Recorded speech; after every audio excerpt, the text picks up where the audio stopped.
Aku belajar pencaksilat dari bapakku sejak kecil. Baru setelah menikah, aku mengetahui bahwa suamiku adalah seorang pria yang ringan tangan. Saat pertama kali dia memukulku, aku tidak lagi berpura-pura lemah dan memberinya 4 pukulan yang membuatnya harus dirawat di puskesmas desa. Pagi-pagi buta, ketika embun pagi masih membasahi daun-daun pisang di kebun dan kokok ayam sahut menyahutan dari seluruh penjuru kampung, aku sudah terbangun oleh panggilan berat yang akrab dari Bapa.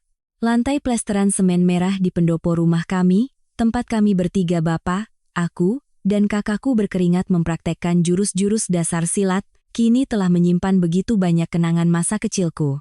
Bapakku adalah seorang guru silat yang disegani di daerah ini. Namun, gelar guru silat itu tidak membawa kemewahan apapun selain tubuh yang sehat, tekad sekeras baja, dan telapak tangan yang menebal karena latihan bertahun-tahun.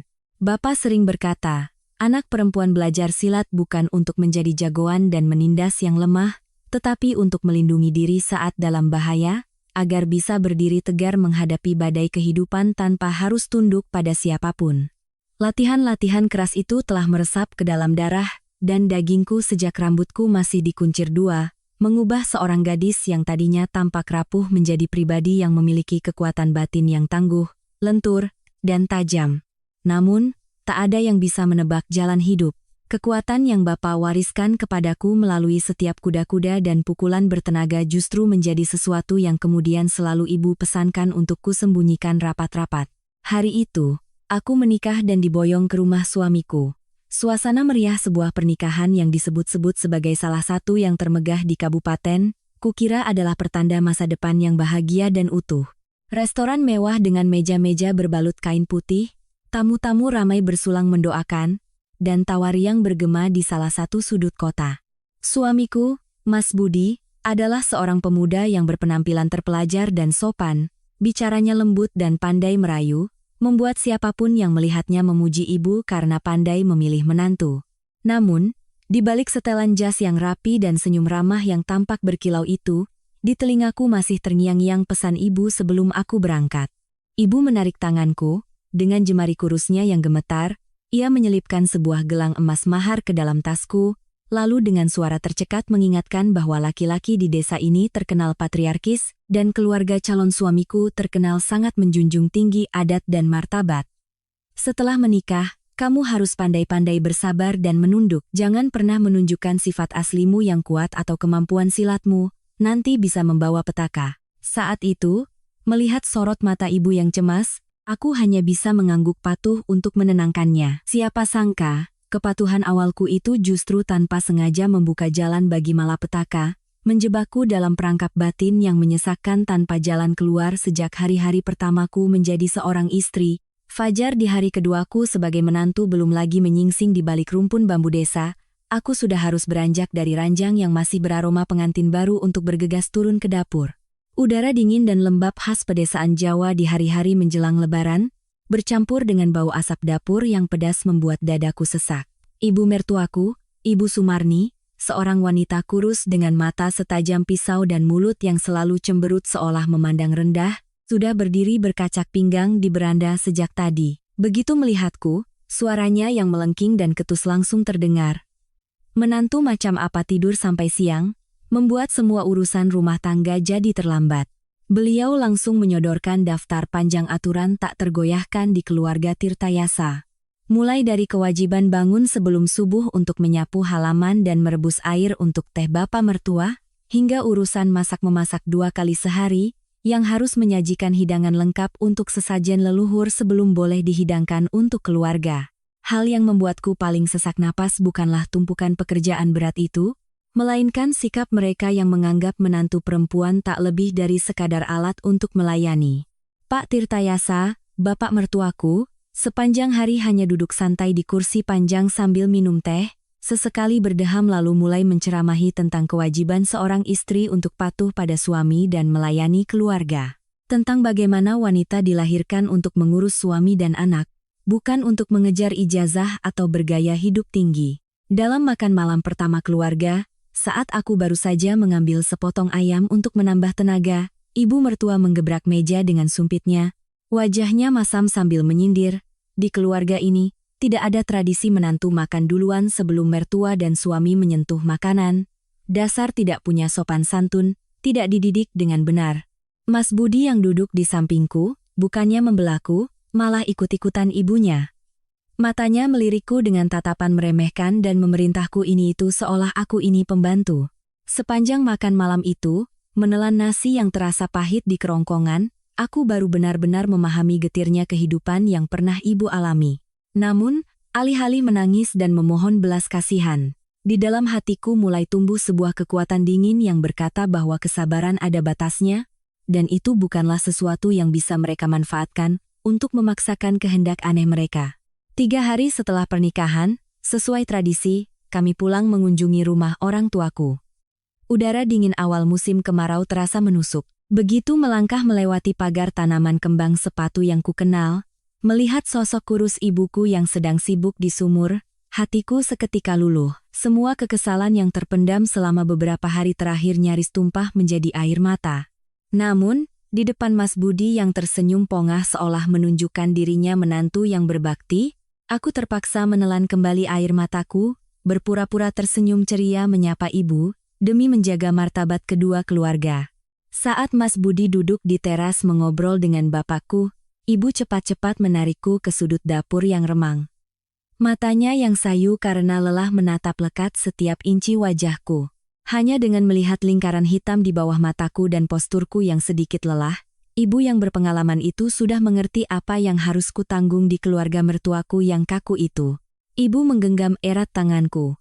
Napasnya yang panjang berhembus di ruang sempit berbau asap. Lalu dengan suara tercekat ia menasihati, nasib perempuan menikah itu seperti berjudi, nak. Untung dan rugi harus diterima. Mana ada yang langsung dapat kehidupan enak sejak awal? Ibu bilang keluarga mertuaku memang terkenal sebagai keluarga terpandang di desa, orang tuanya berpendidikan meski sedikit kolot, dan suamiku punya pekerjaan tetap. Sudah, sabar saja. Mengalah satu kali demi ketenangan. Jangan suka melawan, nanti malah mempermalukan keluarga kita. Mendengar nasihat yang realistis dan penuh kepasrahan itu, hatiku terasa pedih sekaligus sesak.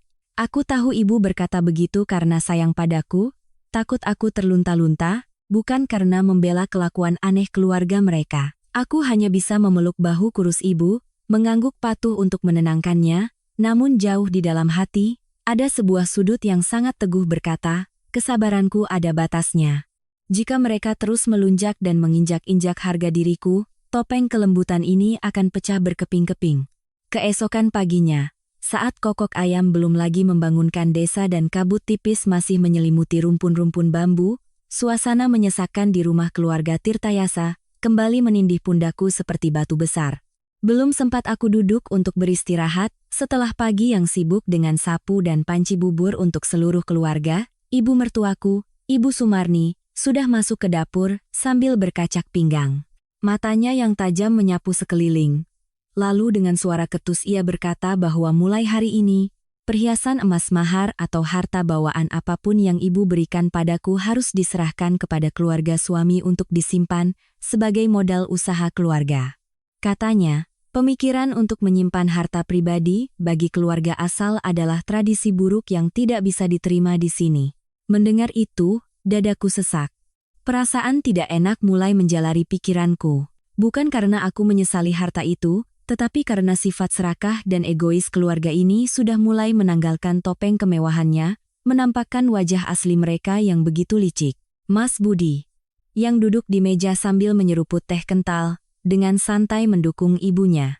Tatapannya padaku tanpa sedikit pun rasa cinta suami istri, lebih seperti memandang barang rendahan yang bisa diperintah, seorang debitur yang telah menandatangani surat kepatuhan mutlak. Dia berkata, istri itu ikut suami. Harta istri juga milik bersama keluarga. Jangan perhitungan, jangan pasang muka masam yang membuat suasana tidak harmonis. Di hadapan paksaan kasar itu, aku masih mencoba menahan amarah yang membuncah di dada. Dengan lembut aku berkata, harta bawaan ini adalah bekal dari ibu saya, pesan beliau untuk saya simpan sebagai pegangan. Mohon izin untuk saya kelola sendiri, tidak bermaksud menyinggung keluarga. Namun, jawaban lembut itu, alih-alih meredakan situasi, justru seperti menyiram minyak ke dalam api. Pak Tirtayasa dari beranda masuk dengan wajah masam, menggebrak meja, sambil berteriak bahwa di rumah ini belum pernah ada menantu yang berani membantah ucapan mertua. Dia menunjuk-nunjuk wajahku, memakiku dengan segala macam kata, mulai dari menuduhku tidak tahu diri, meragukan integritasku, bahkan menyindir latar belakang keluargaku yang miskin tapi sok bergaya, tidak memahami aturan dasar sebagai istri dalam keluarga terpandang. Melihat cara mereka bersekongkol untuk menindas, memaksa, dan menghinaku secara sistematis, aku akhirnya sadar bahwa pernikahan megah beberapa hari yang lalu sebenarnya hanyalah sebuah sandiwara untuk menutupi tujuan mereka menjadikanku buruh gratis dan mesin pencetak anak. Di ruang sempit dan pengap pagi itu, aku teringat pesan Bapa sebelum aku menikah. Teringat semua jurus bela diri yang telah beliau ajarkan dengan cucuran keringat, dan menyadari bahwa kesabaran bodoh yang ibu anjurkan hanya akan membuat orang-orang serakah ini semakin menjadi-jadi, tidak akan pernah ada rasa terima kasih atau pengertian. Aku tidak lagi menangis memohon atau menunduk patuh seperti hari-hari pertama. Aku berdiri tegak.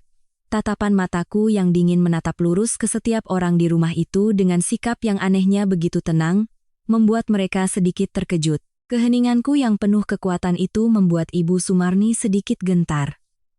Namun sifat serakah dan arogansinya yang sudah mendarah daging dengan cepat menutupi kebingungannya. Ia terus melontarkan hinaan-hinaan pedas tentang kewajiban seorang wanita untuk menanggung beban keluarga suami tanpa boleh punya pendapat pribadi atau menuntut hak. Hari demi hari, tekanan materi dan mental saling berkelindan, membentuk sebuah lingkaran besi yang mengikat erat pikiranku, mengubah rumah ini menjadi penjara sesungguhnya tanpa jalan keluar, kecuali jika aku bangkit untuk memperjuangkan keadilan bagi diriku sendiri. Sepanjang hari itu, sementara Mas Budi pergi berkumpul dengan teman-teman minumnya, aku harus tetap diam-diam menyelesaikan semua pekerjaan berat yang diberikan ibu mertuaku, sambil memendam tekad untuk melindungi diriku. Aku tidak akan membiarkan keluarga busuk ini terus menginjak-injak harga diriku dan merampas apa yang menjadi milikku dan ibuku. Kehidupan sebagai menantu di desa yang tampak damai ini ternyata adalah sebuah perjuangan sunyi yang sangat sengit, di mana 1 menit kelengahan atau kelemahan akan membuat diriku hancur lebur di bawah topeng, adat istiadat palsu yang penuh dengan keegoisan keluarga suami. Malam itu, langit di luar pekat tanpa secercah cahaya bulan atau bintang, tanpa embusan angin. Kesunyian desa di malam hari semakin membuat kamar kami yang kecil terasa pengap dan menyesakkan. Mas Budi pergi sejak sore bersama teman-teman minumnya di kampung, dan baru larut malam ia pulang dengan langkah terhuyung-huyung. Bau alkohol yang menyengat bercampur dengan bau rokok murah langsung memenuhi ruangan sempit itu, membuatku ingin sesak napas. Aku masih terjaga menunggunya, bukan karena kewajiban sebagai menantu atau kerinduan seorang istri baru, tetapi karena pintu kayu belum digrendel, dan ibu mertuaku sudah berpesan macam-macam tentang mengurus suami. Begitu membuka pintu, Mas Budi langsung ambruk ke ranjang tua kami, mulutnya menggumamkan kata-kata tak jelas, matanya yang sayu penuh pengaruh alkohol berputar sebelum berhenti padaku dengan sikap kesal tanpa sebab. Aku segera bangkit untuk mengambilkan segelas air hangat untuk meredakan mabuknya dan handuk basah untuk menyeka keringat yang membasahi dahinya. Aku berharap bisa menenangkan amarah yang membuat pria ini kehilangan akal sehatnya. Namun, perhatianku yang lembut itu tidak hanya tidak dihargai, tetapi malah menyulut api kejengkelan yang sudah ada di dalam hati seseorang yang mungkin baru saja kalah judi atau diejek teman-temannya. Mas Budi membanting gelas di tanganku ke lantai, pecah berkeping-keping. Airnya tumpah kemana-mana. Diikuti oleh bentakan serak dan penuh arogansi. Dia menunjuk lurus ke wajahku, mulutnya terbata-bata, memakiku, "Kamu itu istri kurang ajar. Sejak datang ke rumah ini, tidak pernah sekalipun membawa kebahagiaan atau rasa hormat untuk keluarga suami, hanya bisa pasang muka dingin seperti orang punya utang." Aku terpaku di tengah ruangan, menatap pecahan kaca di kakiku lalu menatap pria yang beberapa hari lalu masih mengenakan setelan jas gagah di pesta pernikahan. Hati ini diliputi kekecewaan yang mendalam, nasihat sabar dari ibu, aturan-aturan keras dari Ibu Sumarni, serta sikap arogan dan kasar yang semakin jelas dari Mas Budi tiba-tiba menumpuk, menjadi tekanan raksasa yang menindih pikiranku. Aku mencoba menjaga suaraku tetap tenang, menyarankannya untuk beristirahat agar besok bisa bangun pagi untuk mengurus sawah. Jangan bicara tidak masuk akal dan membuat keributan di tengah malam begini. Siapa sangka, kalimat lembut itu justru membuat amarah pria impulsif ini semakin menjadi-jadi. Dia bangkit dengan sempoyongan dari ranjang, mendekatiku dengan langkah terhuyung-huyung namun penuh ancaman. Dia menggeram, "Rumah ini milikku. Kamu itu cuma barang yang dibeli untuk jadi istri, jadi harus tahu diri dan patuh. Jangan sekali-kali berani buka mulut untuk mengajari atau membantah apapun, sekecil apapun." Melihat suami biadab itu mengangkat tangannya, hendak memberiku tamparan keras untuk menunjukkan kuasanya, semua kesabaran, penindasan, dan kepahitan yang terpendam sejak hari pertama menjadi menantu, tiba-tiba meledak menjadi energi yang dingin dan tegas. Aku tidak mundur selangkah pun. Mataku yang tajam menatap lurus pada sosok yang kehilangan kendali di depanku. Di kepalaku terngiang-ngiang ajaran Bapa sejak kecil, bahwa aku tidak boleh tunduk pada kejahatan dan kekerasan. Malam pengantin yang tertunda itu bukanlah momen manis cinta sepasang kekasih seperti yang dibayangkan orang, melainkan saat yang menandai runtuhnya sepenuhnya topeng keluarga terhormat yang palsu, membuka babak baru pertarungan tanpa ampun antara keberanian seorang wanita pesilat dan sifat preman pengecut dari keluarga suaminya. Tangan besar, kasar, dan berbau asap rokok milik Mas Budi mengayun deras di udara, mengarah tepat ke pipiku dengan segenap kekuatan seorang pemabuk. Dalam sepersekian detik yang tipis itu, waktu di ruangan sempit ini seolah berhenti total. Semua suara katak di sawah tiba-tiba senyap, digantikan oleh detak jantungku yang berdebar kencang. Naluri bertahan hidup dan refleks seorang pesilat yang telah ditempa Bapa sejak kecil secara otomatis aktif, memutuskan tali kesabaran terakhir yang telah diikatkan ibu di hatiku pada hari pernikahanku. Aku tidak memejamkan mata dan pasrah. Tidak meringkuk menahan sakit seperti wanita-wanita lemah lain di desa ini yang pasrah menerima pukulan. Kakiku menancap kokoh di lantai ubin yang dingin, tubuh bagian atasku sedikit miring ke samping, ringan seperti daun yang menghindari embusan angin kencang, membuat tangan suamiku yang mengayun deras itu meleset di udara. Gaya sentrifugal ditambah pengaruh alkohol membuat Mas Budi kehilangan keseimbangan. Ia terhuyung ke depan, memperlihatkan semua kelemahan di balik topeng kasarnya yang pengecut. Kesabaranku sudah habis. Rasa iba telah hancur berkeping-keping. Aku sadar, jika malam ini aku menunduk menerima tamparan itu, hidupku akan selamanya terkubur dalam kegelapan kekerasan dan penghinaan. Tanpa ragu sedikit pun, aku melancarkan serangan balik yang tegas, bersih, dan dingin, persis seperti yang diajarkan Bapa ketika menghadapi kejahatan. Pukulan pertama menghantam rusuk kirinya, titik lemah yang cukup untuk menghentikan napasnya yang terengah-engah dan berbau alkohol. Mas Budi terhuyung mundur dengan mata terbelalak, mulutnya ternganga sebelum sempat berteriak. Pukulan keduaku mendarat telak di bahu bawahnya, melumpuhkan sepenuhnya kemampuannya untuk membalas. Semua gerakan terjadi secepat kilat, tegas dan sangat akurat. Mengambil ancang-ancang dari tumit yang berputar setengah lingkaran, aku melanjutkan dengan pukulan ketiga tepat di ulu hatinya, memaksa pria jangkung itu membungkuk karena rasa sakit yang menusuk hingga ke otak. Akhirnya, untuk mengakhiri pertunjukan kekerasan tak beralasan ini, aku merendahkan pusat gravitasi dan melayangkan pukulan uppercut keempat yang secepat kilat dan akurat, meruntuhkan sisa harga diri murahan dan kesadaran dari si pemabuk. Mas Budi ambruk ke lantai seperti batang pisang yang ditebang. Tubuhnya yang besar menabrak sisi ranjang, menciptakan suara gedebuk kering yang memecah kesunyian malam. Dia tergeletak di lantai, memegangi separuh wajahnya yang bengkak, mengerang kesakitan tanpa bisa bersuara. Matanya yang tadinya sayu kini menatapku dengan kaget dan ngeri, seolah baru saja melihat sosok asing, bukan istri penurut yang baru dinikahinya beberapa hari lalu. Suara keras dari kamar pengantin langsung membangunkan mertuaku di paviliun sebelah. Terdengar suara langkah sandal yang tergesa-gesa, suara dehaman Pak Tirtayasa, lalu suara melengking Ibu Sumarni yang memanggil nama putranya, semakin dekat dan panik. Pintu kayu yang reot didobrak. Pemandangan yang menyambut pasangan tua itu adalah sesuatu yang mungkin tak pernah mereka bayangkan bahkan dalam mimpi buruk. Putra kesayangan mereka, anak tunggal, terkapar di lantai ubin, sementara menantu perempuannya berdiri dengan tangan bersedekap, postur tegap, dan mata tajam yang memancarkan aura dingin menusuk ke arah pria yang merintih di lantai. Ibu Sumarni menjerit melengking, melempar kipas anyam di tangannya, dan bergegas memeluk kepala Mas Budi, meraung-raung seperti orang meratapi kematian. Ia mengelus wajah putranya yang memar, air mata dan ingusnya berlinangan, lalu berbalik menatapku dengan tatapan membunuh. Dia berteriak, "Sialan! Keluarga ini sial sekali menikahkan anak dengan jelmaan iblis. Belum juga sebulan sudah berani membunuh suami." Pak Tirtayasa, yang berdiri di ambang pintu, wajahnya pucat pasi, bibirnya yang tipis gemetar menunjuk-nunjuk wajahku, memakiku dengan kata-kata kasar. Dia menuduhku sebagai wanita jalang, tidak berpendidikan, dan telah menginjak-injak martabat keluarga besar Tirtayasa.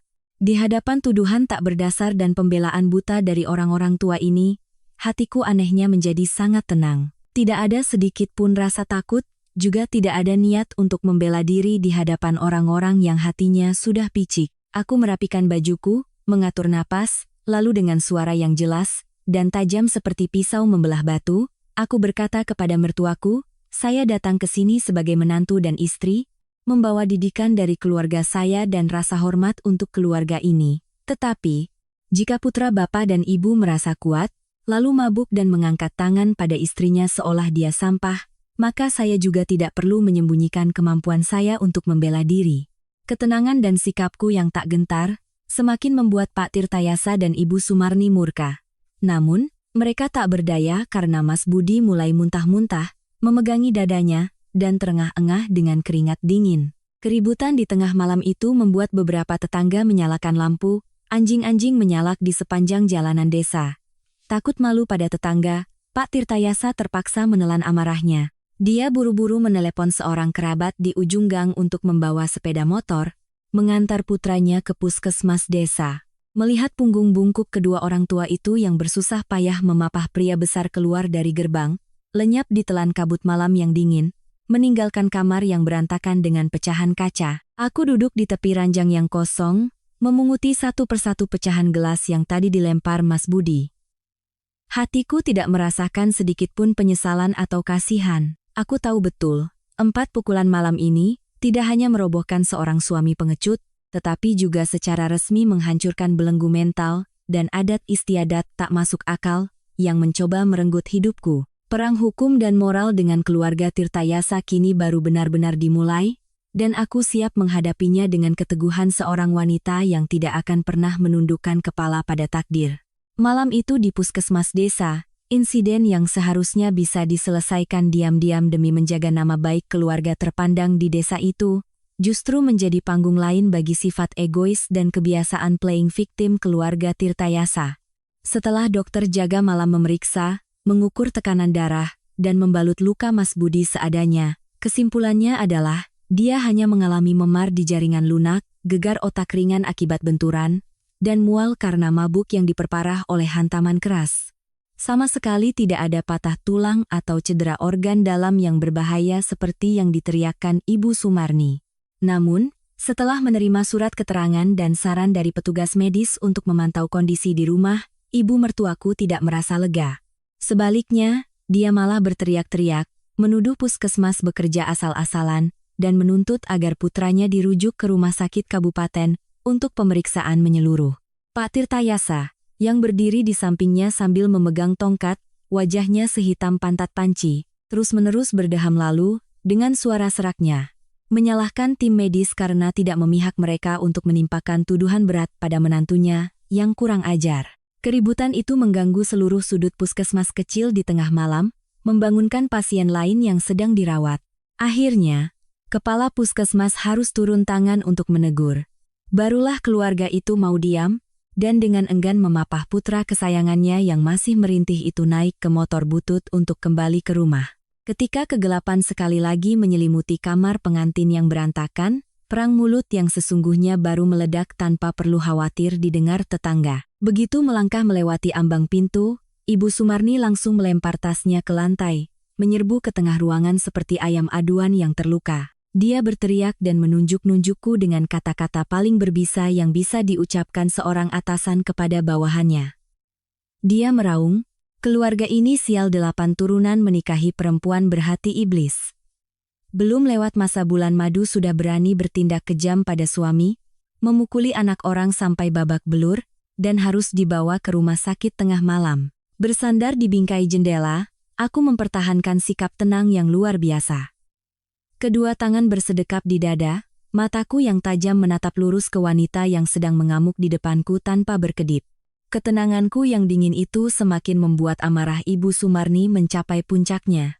Dia menerjang untuk mencakar wajahku, tetapi sebelum sempat menyentuhku, sosok kurus namun berwibawa Pak Tirtayasa masuk dan melerai dengan bentakan keras.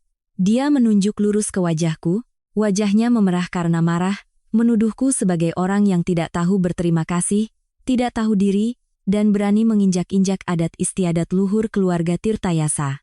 Dia juga mengancam akan mengumpulkan seluruh kerabat untuk mengantarku pulang ke orang tuaku di desa seberang dengan reputasi yang hancur. Mendengar kata adat istiadat dari mulut seorang pria arogan yang selalu menindas orang lain, aku tersenyum sinis. Senyum yang penuh dengan penghinaan, tetapi juga kepedihan atas nasibku sendiri. Aku perlahan berjalan ke sebuah kursi kayu, menariknya, lalu duduk dengan sikap anggun. Dengan suara yang jelas dan bergema di seluruh ruangan sempit itu, aku berkata kepada mertuaku, sejak saya melangkahkan kaki ke rumah ini, saya tidak pernah melakukan apapun yang melanggar kewajiban sebagai istri, tidak pernah bersikap kurang ajar pada siapapun. Tetapi, kesabaran dan rasa hormat saya dianggap sebagai kelemahan, membiarkan Mas Budi seenaknya main tangan, menganggap nyawa dan harga diri istrinya seperti sampah. Saya ingatkan dengan jelas setiap detail tentang bagaimana Mas Budi pulang mabuk, merusak barang, menumpahkan air hangat, lalu mengangkat tangan hendak menampar saya. Jika malam itu saya diam saja menerima pukulan demi memenuhi apa yang disebut kewajiban istri yang selalu bapak dan ibu katakan, mungkin sekarang sayalah yang terbaring di rumah sakit, bukan putra kesayangan Anda. Mendengar aku mengulangi dengan jelas setiap tindakan kekerasan putranya, Pak Tirtayasa terkejut dan pucat pasi. Bibirnya yang tipis gemetar, tetapi dia masih berusaha menyangkal, mengatakan bahwa wajar jika suami minum sedikit lalu mendidik istrinya di daerah ini. Pasangan baru mana yang tidak pernah bertengkar? Kenapa harus pakai kekerasan untuk melawan suami sendiri? Ibu Sumarni ikut menimpali, berteriak bahwa sekalipun putranya salah, dia tetaplah suami dan kepala keluarga. Istri harusnya menerima kesalahan suami dan memperbaikinya, bukan malah main tangan seperti musuh di luar sana. Melihat cara mereka membela secara buta sifat kasar dan egois putra mereka, aku sadar bahwa keluarga ini sudah busuk dari akarnya. Tidak ada lagi harapan untuk bisa mengubah atau berdamai dengan mereka. Mas Budi, yang sejak tadi hanya merintih di ranjang, kini mengangkat kepalanya. Matanya yang keruh karena alkohol dan amarah menatapku dengan kebencian. Dengan terbata-bata, dia mengancam, besok aku akan tulis surat cerai, dan mengusirmu pulang ke rumah ibumu, atau aku akan memberimu pelajaran jika masih berani melawan. Menghadapi ancaman kosong dan sikap penuh kebencian dari pria tak berguna itu, aku tidak merasa takut sedikit pun. Karena melalui 4 pukulan semalam, aku telah menghancurkan belenggu mental dan aturan tak masuk akal yang telah membebaniku selama ini. Aku berdiri, merapikan bajuku. Jika bapak dan ibu merasa keluarga ini tidak cocok untuk saya, atau jika Mas Budi tidak punya cukup keberanian untuk menjadi suami yang sejati, kita bisa menyelesaikannya secara jelas di depan hukum. Tidak perlu menggunakan budaya preman dan playing victim seperti ini untuk memaksa siapapun. Kalimatku yang setajam pisau itu membuat seluruh ruangan hening seketika. Pak Tirtayasa ternganga tak bisa berkata-kata. Sementara Ibu Sumarni melotot tak percaya bahwa menantu yang baru datang beberapa hari berani mengucapkan kalimat yang begitu menusuk dan berwibawa. Malam itu ditutup dengan kekalahan dan kepahitan yang mendalam bagi keluarga Tirtayasa, membuka sebuah babak baru yang penuh badai, tetapi juga penuh keteguhan dalam hidupku sebagai seorang wanita yang tidak akan pernah tunduk pada kejahatan dan ketidakadilan. Malam panjang berlalu dalam suasana penuh dendam dan perhitungan. Ketika sinar matahari pagi pertama kali menembus sela-sela daun pisang di belakang rumah, aku tahu keluarga Tirtayasa tidak akan tinggal diam setelah dipermalukan di puskesmas semalam. Mereka bukan tipe orang yang mau merenungkan kesalahan sendiri. Sebaliknya, luka pada harga diri dan ego patriarkis mereka yang terinjak-injak hanya akan membuat hati mereka menjadi lebih beracun dan licik. Benar saja, pagi-pagi sekali, saat aku sedang menyapu halaman yang penuh dengan daun kering, Pak Tirtayasa keluar dari rumahnya dengan tongkat, wajahnya masam, matanya yang keruh menatapku dengan kebencian yang mendalam. Dia tidak lagi memaki atau berteriak seperti biasanya, melainkan tersenyum sinis dan berkata dengan suara serak yang mengancam. Dia bilang, menantu kurang ajar yang berani memukul suami seperti aku tidak akan pernah diterima di keluarga Tirtayasa. Namun, sebelum mengusirku pulang dengan reputasi terburuk, keluarganya akan menghitung semua kerugian martabat dan kehormatan yang telah aku sebabkan selama beberapa hari terakhir. Mendengar kata-kata licik itu, aku merasakan firasat buruk. Bukan karena takut pada taktik murahan mereka, tetapi karena aku sangat paham betapa hinanya orang-orang yang mengandalkan kekuasaan di desa ini. Mereka tidak akan segan menggunakan cara apapun untuk menekan dan memeras orang lain sebelum membuangnya. Kenyataan pahit itu terungkap dengan cepat. Pagi itu, ibuku datang berlari ke rumah dengan tangis terseduh-seduh dan napas terengah-engah, membawa berita yang seperti petir di siang bolong. Ibu berkata bahwa di desa sebelah, beberapa kerabat dari pihak suami, bersama dengan kepala desa yang merupakan teman minum Pak Tirtayasa, baru saja mendatangi rumah ibu. Mereka membawa secarik kertas usang dan menyatakan dengan seenaknya bahwa tanah pekarangan yang sudah lama kami tempati ternyata sebagian masuk dalam sengketa batas tanah dari zaman kakek nenek. Mereka mengarang berbagai alasan tidak masuk akal, menciptakan cerita-cerita bohong tentang bagaimana kakekku dulu meminjam beberapa meter tanah dari keluarga suami untuk membuat jalan. Sekarang, keluarga mereka ingin mengambil kembali tanah itu untuk memperluas area pemakaman keluarga dan membuat jalan baru. Mendengar itu, aku terdiam membeku. Sapu di tanganku jatuh ke tanah. Aku tahu, lebih dari siapapun bahwa itu semua adalah permainan licik, sebuah konspirasi kotor yang direncanakan dengan matang, untuk meneror mentalku dan merampas satu-satunya harta yang tersisa dari ibuku. Tanah itu adalah hasil keringat, tempat ari-ariku dikubur, dan satu-satunya tempat bernaung bagi ibuku yang telah bekerja keras seumur hidup untuk membesarkanku. Aku tidak akan membiarkan siapapun merampasnya begitu saja. Sementara aku berdiri membeku karena marah, Ibu Sumarni keluar dari rumah, berkacak pinggang, mulutnya yang tipis menyeringai penuh kemenangan. Dengan nada sinis, dia berkata, keluarga istrimu memang dari dulu miskin, terbiasa merebut hak orang. Sekarang kena batunya, itu karma yang pantas diterima.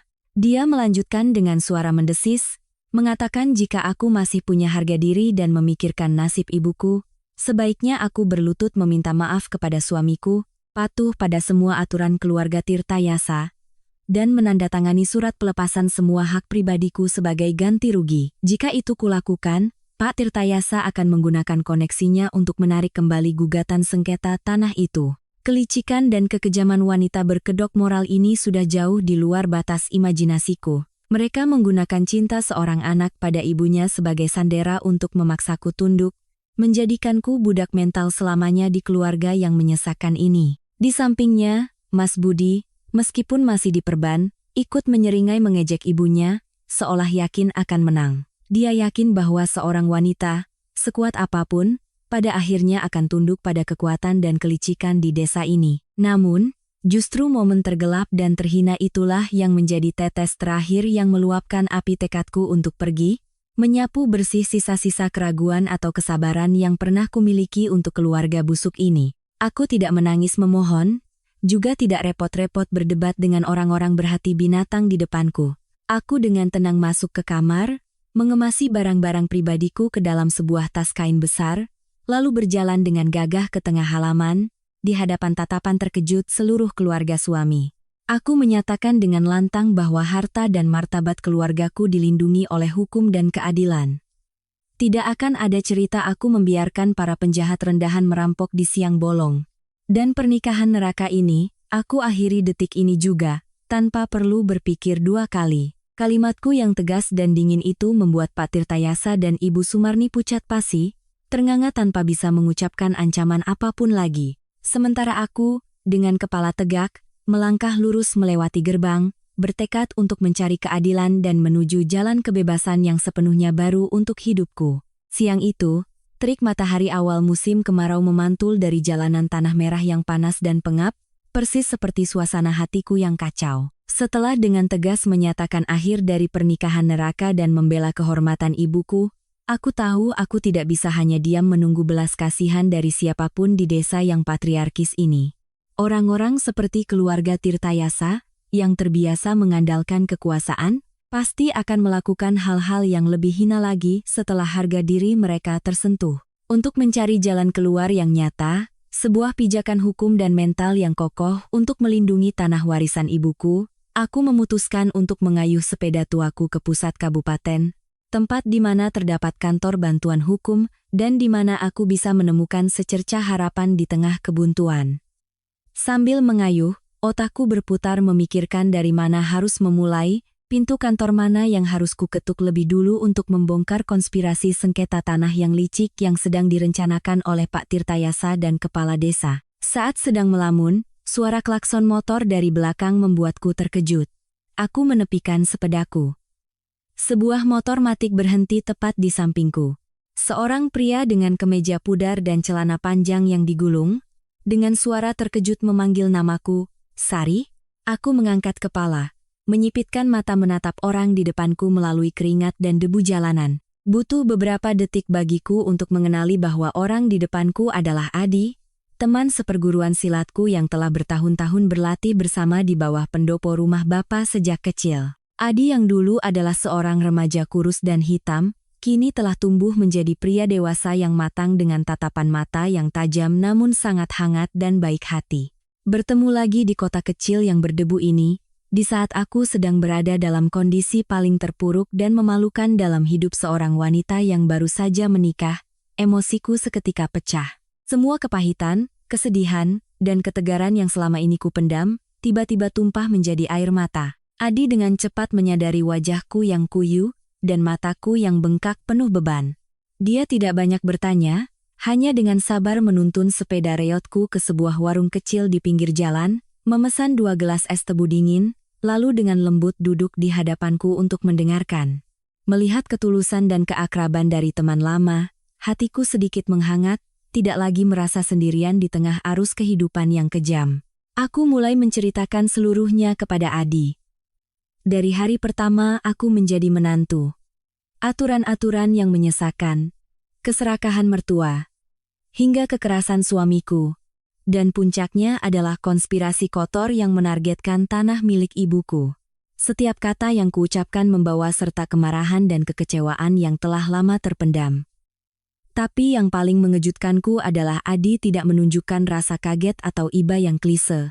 Sebaliknya, wajahnya serius mendengarkan setiap detail, matanya memancarkan ketegasan dan kemarahan atas nama teman lamanya. Ketika mendengar bagian keluarga Tirtayasa bersekongkol dengan kepala desa untuk membuat dokumen sengketa tanah ilegal, Adi menggebrak meja, menegaskan bahwa tindakan itu sepenuhnya melanggar hukum pertanahan dan merupakan tindak pidana penyalahgunaan wewenang untuk menindas warga. Adi bercerita bahwa setelah meninggalkan perguruan silat Bapa, dia berhasil masuk ke Fakultas Hukum dan sekarang bekerja di sebuah lembaga bantuan hukum di kota, khusus membela hak-hak orang-orang lemah yang tertindas di pedesaan. Mendengar itu, aku merasa seolah keajaiban baru saja muncul tepat di saat hidupku terasa tenggelam dalam kegelapan. Pertemuan tak sengaja ini bukan hanya reuni biasa, tetapi takdir yang memberiku sumber kekuatan baru. Adi dengan sabar menenangkanku, memintaku untuk tetap tenang, tidak takut atau mundur di hadapan ancaman apapun dari keluarga suamiku, karena hukum selalu berpihak pada kebenaran dan orang-orang yang jujur. Kami duduk berbincang sepanjang sore itu, dari mengenang masa lalu saat Bapa mengajar silat hingga menyusun langkah-langkah konkret untuk menyelesaikan masalah hukum di depan mata. Adi membimbingku cara mengumpulkan dokumen-dokumen pribadi, sertifikat hak milik tanah yang lama, serta cara mendokumentasikan bukti-bukti perilaku pelecehan dan ancaman dari keluarga suami sebagai dasar yang kuat untuk pengaduan ke pihak berwenang. Analisis Adi yang cermat, jelas, dan penuh tanggung jawab membuat pikiranku menjadi lebih jernih dari sebelumnya. Semua kebingungan dan kekhawatiran sirna, digantikan oleh tekad juang yang kuat dan rasa percaya diri yang seharusnya kumiliki. Sebelum berpisah, Adi menggenggam tanganku, memberikan kepercayaan, dan berjanji bahwa besok dia akan secara langsung menemaniku pulang ke desa untuk berurusan dengan pemerintah desa dan berhadapan langsung dengan mereka yang berniat merampas harta ibuku. Mengayuh sepeda kembali ke rumah dalam senja merah yang membentang di atas sawah-sawah yang menguning, hatiku tiba-tiba terasa ringan dan penuh harapan. Aku tahu aku tidak sendirian dalam pertarungan ini, dan keadilan serta kebenaran pasti akan segera terungkap, mengembalikan kedamaian bagi ibuku yang sudah tua. Keesokan paginya, saat sinar matahari keemasan baru saja menghalau kabut yang masih menyelimuti pepohonan di ujung desa, motor Adi sudah terparkir di depan gerbang rumah ibuku, tepat seperti janji kemarin. Kemunculan seorang pria asing yang berpenampilan dewasa, membawa map dokumen rapi, dengan cepat menarik perhatian beberapa tetangga yang sedang bersantai di depan rumah. Mereka penasaran, berbisik-bisik tentang masalah apa lagi yang menimpa keluargaku hingga harus ada petugas yang datang. Ibuku keluar dari rumah, wajahnya masih menunjukkan kecemasan dan kelelahan setelah semalaman tidak bisa tidur memikirkan tanah warisan yang terancam. Dia khawatir, bagaimanapun juga kami hanyalah janda dan anak perempuan, bagaimana bisa melawan kekuatan dan pengaruh Pak Tirtayasa di desa ini. Aku segera menghampiri, menggenggam tangan kurus ibu, menenangkannya, dan memperkenalkan Adi sebagai teman seperguruan masa kecilku, yang kini telah menjadi pengacara. Dia datang untuk membantu kami mendapatkan keadilan dan membongkar wajah busuk mereka yang menggunakan dalih sengketa untuk mencelakai orang lain. Mendengar itu, mata ibu yang keruh karena cemas seketika berbinar dengan harapan besar. Dengan suara tercekat, dia berterima kasih pada Adi dan mempersilakannya masuk. Tanpa membuang waktu, Adi membuka mapnya, mengeluarkan semua salinan sertifikat tanah, peta kadastral dari berbagai periode, dan dokumen hukum terkait yang telah kami siapkan kemarin sore. Adi dengan tegas meyakinkan ibuku bahwa setelah mempelajari berkas dengan saksama, tanah ini sepenuhnya sah milik keluarga kami sejak puluhan tahun lalu dengan batas-batas yang jelas dan tidak ada tumpang tindih seperti yang dituduhkan oleh kepala desa dan keluarga suami. Perilaku mereka yang datang mengancam dan membuat dokumen sengketa ilegal sebenarnya adalah sebuah persekongkolan sistematis yang bertujuan menyalahgunakan wewenang untuk menindas warga, melanggar secara serius hukum pertanahan yang berlaku.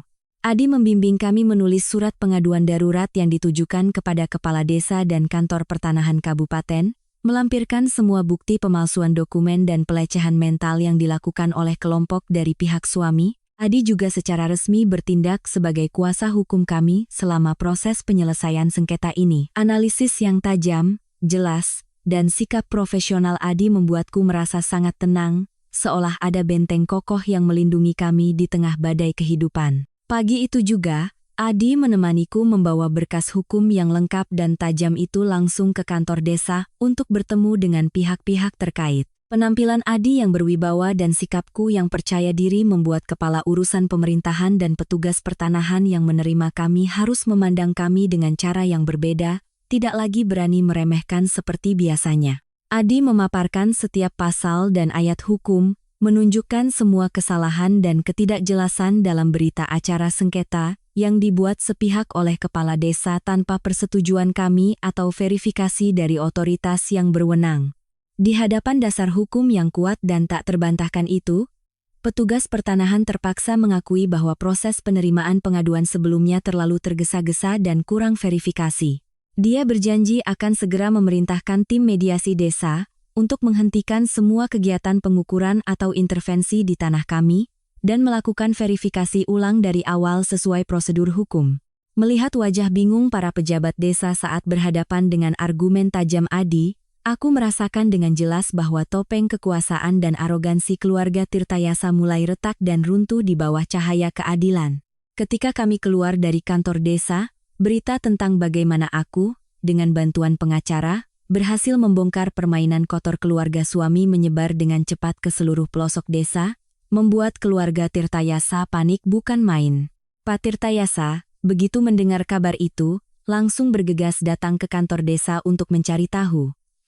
Wajahnya pucat pasi, bibirnya gemetar, tidak berani lagi mengucapkan satupun ancaman angkuh, seperti sebelumnya saat melihat kehadiran seorang pengacara muda yang berani di sampingku. Ibu Sumarni di rumah, mendengar kabar itu, menjadi murka.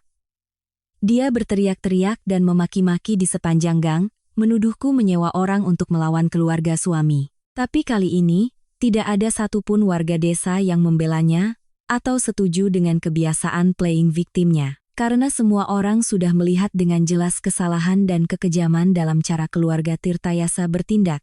Berdiri di depan gerbang rumahku, dengan tenang aku melihat bapak mertuaku yang tertunduk lesu berjalan pulang dalam kepahitan dan ketidakberdayaan. Di hatiku, muncul perasaan lega yang tak terkira, karena akhirnya keadilan dan kebenaran telah dilindungi sepenuhnya oleh kekuatan ilmu pengetahuan dan hukum. Siang itu, makan siang di rumah kami berlangsung dalam suasana hangat dan penuh harapan. Setelah berhari-hari tenggelam dalam kecemasan, aku dan ibu duduk mengelilingi hidangan sederhana, namun hati kami tidak lagi terbebani oleh ketakutan terhadap para penjahat yang menggunakan cara-cara licik untuk menindas orang lain. Siang itu, setelah konfrontasi yang jelas di kantor desa yang membuat wajah asli keluarga Tirtayasa dan kepala desa terungkap, aku kembali ke rumah mertua dengan mentalitas yang sama sekali berbeda. Tidak ada lagi rasa takut atau kesabaran yang terpendam.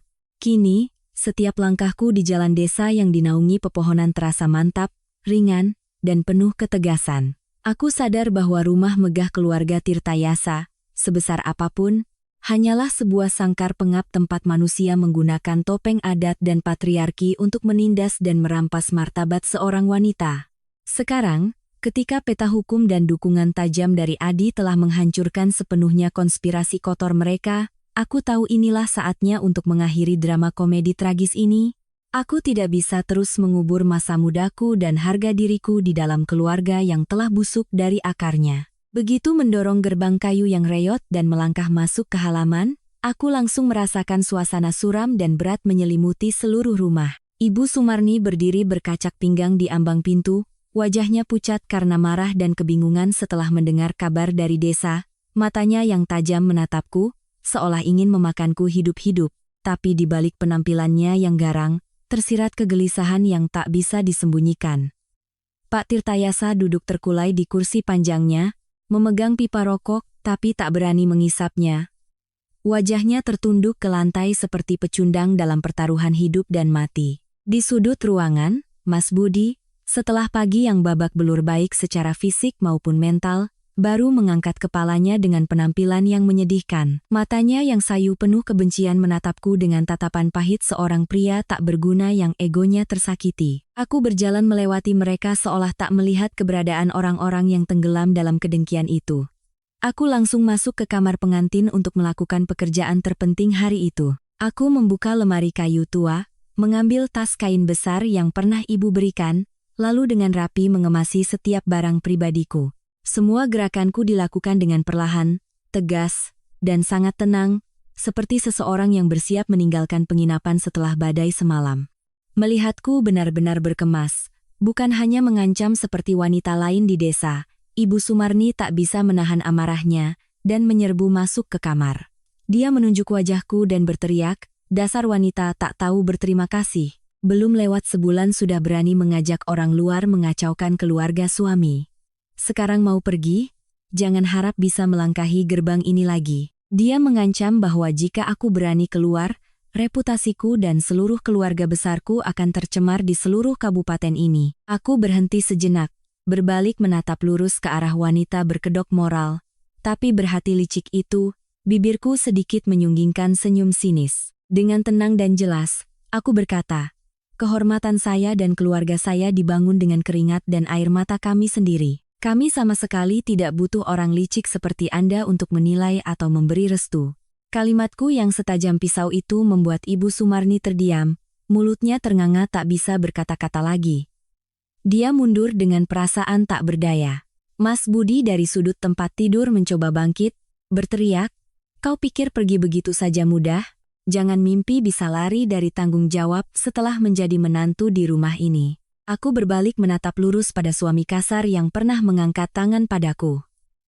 Tatapanku yang dingin dan penuh wibawa membuat pria besar itu menunduk, bibirnya terbata-bata tak berani lagi bersuara angkuh. Aku menyatakan dengan lantang bahwa pernikahan neraka ini secara resmi berakhir. Mulai saat ini, surat-surat dan prosedur perceraian akan segera saya urus melalui lembaga bantuan hukum untuk menyelesaikannya secara tuntas. Saya tidak mau berurusan sehari pun lagi dengan keluarga yang tidak tahu terima kasih dan kejam ini. Selesai berkata, aku mengangkat tas kain yang berat di tanganku, dengan gagah melangkah keluar dari kamar pengantin yang penuh kenangan pahit, berjalan lurus ke tengah halaman, di bawah tatapan terkejut seluruh keluarga suami. Pak Tirtayasa terpaku di kursinya. Matanya mengikuti punggung tegakku tanpa berani mencegah. Sementara Ibu Sumarni hanya bisa berdiri berkacak pinggang dan mengutuk tanpa daya, saat melihat mangsanya berhasil lolos dari perangkap untuk menemukan kebebasan. Ketika kakiku melangkah melewati gerbang, sinar matahari siang yang cerah menerpa jalanan desa, menghangatkan jiwaku setelah berhari-hari terperangkap dalam badai. Aku tahu, mulai saat ini, aku telah benar-benar membebaskan diriku, menghancurkan belenggu, dan siap melangkah ke babak baru yang sepenuhnya mandiri dan damai dalam hidupku. Keesokan paginya, saat sinar matahari pertama belum sepenuhnya menghalau kabut tebal yang menyelimuti pepohonan di kota kecil itu, aku dan Adi sudah berada di Lembaga Bantuan Hukum dan Ruang Mediasi Kabupaten.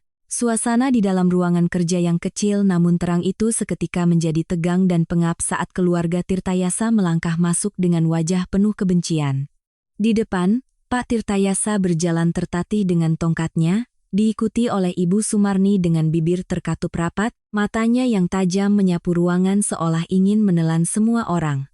Mas Budi berjalan terseok-seok dengan penampilan babak belur, namun wajahnya masih berusaha menunjukkan sikap menantang. Begitu melihatku duduk tenang di samping Adi dengan map dokumen tebal di atas meja, Ibu Sumarni tak bisa menahan amarahnya dan langsung berteriak-teriak, menuduh ini semua adalah sandiwara untuk mempermalukan keluarga mereka. Petugas mediasi harus berulang kali menggebrak meja dan mengingatkan semua pihak untuk menjaga ketertiban sebelum suasana kacau itu bisa diredam. Aku mengangkat kepala, menatap lurus pada orang-orang yang pernah menindasku dengan kedok adat.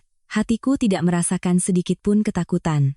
Adi, sebagai kuasa hukumku, membuka mapnya dan meletakkan satu persatu salinan dokumen tanah, serta bukti-bukti otentik tentang kekerasan dalam rumah tangga dan pelecehan mental. Dengan suara yang tegas dan tajam, Adi menganalisis setiap pasal hukum, menunjukkan dengan jelas pelanggaran serius yang dilakukan oleh keluarga Tirtayasa, mulai dari pemalsuan dokumen sengketa tanah, hingga tindak kekerasan yang dilakukan oleh Mas Budi. Di hadapan bukti-bukti yang tak terbantahkan yang disajikan oleh seorang pengacara yang sangat paham hukum, wajah Pak Tirtayasa pucat pasi, bibirnya kering dan terbata-bata, tak mampu mengucapkan satu pun pembelaan yang masuk akal.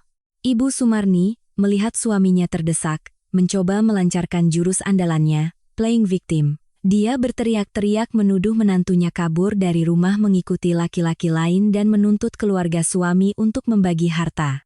Namun, semua taktik murahan itu segera dipotong oleh petugas mediasi dengan sikap tegas, yang memintanya berbicara dengan bukti, bukan menghina warga di kantor pemerintahan.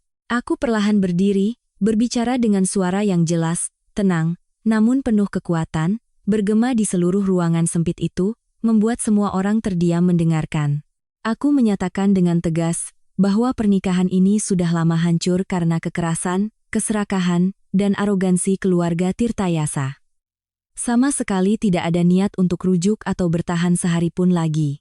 Aku menuntut penyelesaian prosedur perceraian sesuai hukum, dan meminta keluarga mereka untuk segera menghentikan semua tindakan pelecehan dan penyebaran fitnah tentang aku dan ibuku di desa. Mendengar pernyataanku yang tegas, Mas Budi mencoba bangkit dan berteriak, jangan mimpi bisa lari dari tanggung jawab semudah itu. Tapi langsung dihentikan oleh Adi dengan tatapan tajam dan peringatan bahwa dia bisa dituntut tambahan atas tuduhan pencemaran nama baik. Suasana di ruang mediasi menjadi hening mencekam. Ancaman dan arogansi keluarga Tirtayasa kini telah lenyap seperti asap di bawah cahaya keadilan dan persiapan matang kami. Setelah memeriksa seluruh berkas dan mendengarkan semua pihak, petugas mediasi menyimpulkan bahwa tuntutan perceraianku memiliki dasar hukum yang kuat dan meminta keluarga Tirtayasa untuk menandatangani surat penghentian semua sengketa tanah ilegal dengan keluargaku. Melihat wajah lesu dan pahit Pak Tirtayasa saat harus menandatangani berita acara mediasi yang gagal itu, aku merasa bahwa ketegaran dan harga diriku telah sepenuhnya menang atas kejahatan dan kelicikan. Siang itu, ketika melangkah keluar dari pusat mediasi di bawah langit biru dan angin sepoi-sepoi, aku tahu aku telah memenangkan pertarungan ini, siap melangkah lebih jauh di jalan untuk merebut kembali kebebasan dan kedamaian dalam hidupku. Pagi ini, Pengadilan Negeri Kabupaten membuka sidang untuk mengesahkan perceraian atas kesepakatan bersama dan menyelesaikan masalah-masalah terkait. Langit di luar jendela kaca yang jernih tampak sedikit cerah setelah serangkaian hari hujan gerimis di dataran rendah Jawa. Aku melangkah masuk ke ruang sidang dengan sikap yang sangat tenang, mengenakan gamis sederhana, langkahku mantap tanpa goyah. Seolah semua badai dalam kehidupan singkatku sebagai menantu telah terbasuh bersih setelah sesi-sesi menegangkan di pusat mediasi. Duduk di seberangku adalah Mas Budi, mantan suamiku yang dulu angkuh, kini tampak kuyu, pucat, dan jauh lebih tua. Kemejanya yang kusut miring di bahunya yang membungkuk karena kepahitan dan ego lelaki yang terluka parah. Di sekelilingnya, tidak ada tanda-tanda kehadiran mertuaku. Setelah gertakan hukum yang keras dari Adi dan ketegasan aparat, keluarga Tirtayasa terpaksa menghentikan semua gangguan mereka, menarik diri dalam ketidakberdayaan dan rasa malu di hadapan tetangga. Hakim Ketua, dengan tatapan tegas namun penuh simpati, membacakan putusan yang mengesahkan perceraian kami, secara resmi mengakhiri ikatan pahit antara aku dan keluarga Tirtayasa di atas kertas hukum. Ketika hakim meminta kami maju untuk menandatangani berita acara terakhir dan menerima akta cerai resmi, aku melangkah ke meja hakim dengan detak jantung yang sangat stabil. Tidak ada lagi rasa sakit, penyesalan, atau kebencian yang tersisa di benakku. Goresan penaku di atas kertas begitu tegas dan jelas, menandai tonggak penting yang menutup babak tergelap dalam buku kehidupanku. Memegang surat putusan cerai dengan stempel merah dari pengadilan, aku merasakan gelombang kelegaan seolah seseorang baru saja mengangkat batu seberat ribuan ton yang menekan dadaku selama ini.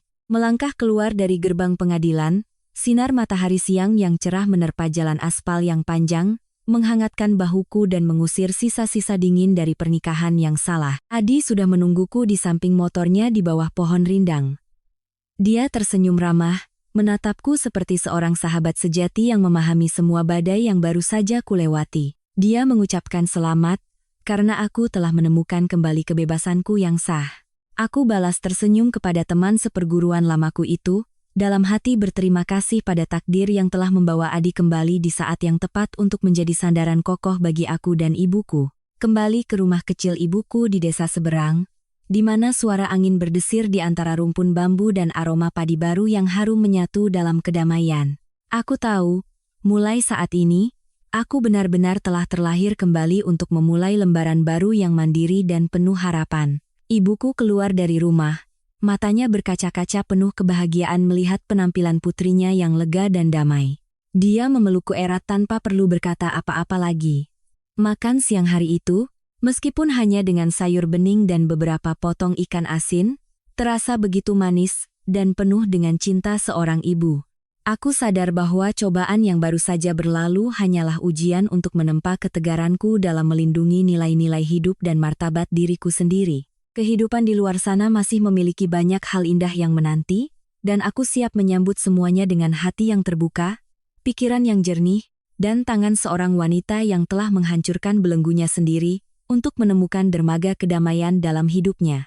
Sinar mentari pagi yang lembut menembus jendela kecil kamar kosku yang terletak di sebuah gang sempit di kota, membangunkanku dari tidur nyenyak pertama setelah serangkaian hari penuh badai.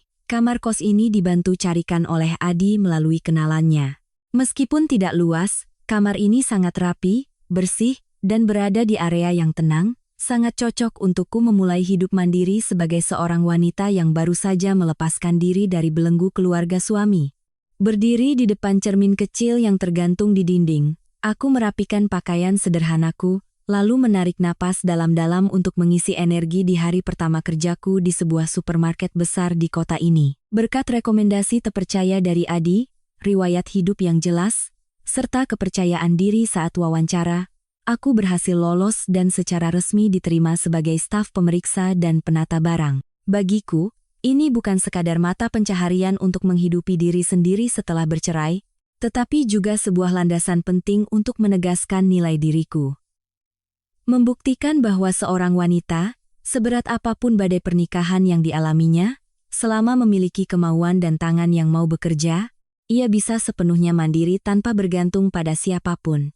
Ketika aku tiba di supermarket pagi-pagi sekali, Suasana sibuk dan profesional di lingkungan kerja modern ini sangat berbeda dengan suasana pengap dan kolot di desa yang baru saja kutinggalkan.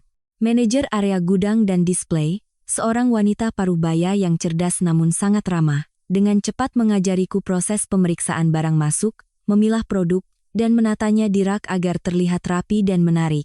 Awalnya, mengingat ratusan kode produk dan angka-angka inventaris membuatku sedikit kewalahan.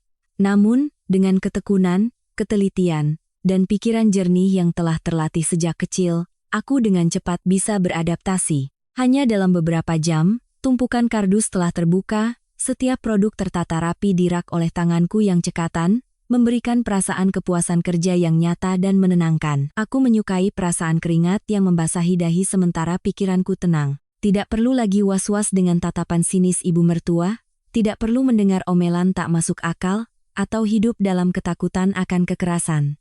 Pekerjaan ini menyibukkanku, mengisi kekosongan dan kenangan pahit dengan kesibukan yang sehat, membuatku merasakan denyut kehidupan yang bangkit kembali di dalam dada. Menjelang siang, ketika pelanggan mulai ramai, aku dan rekan-rekan kerja lainnya bersiaga di area rak untuk membantu pelanggan dan menjaga ketertiban. Semua orang di supermarket dengan cepat menyukaiku karena sifatku yang tenang, rajin, dan sopan.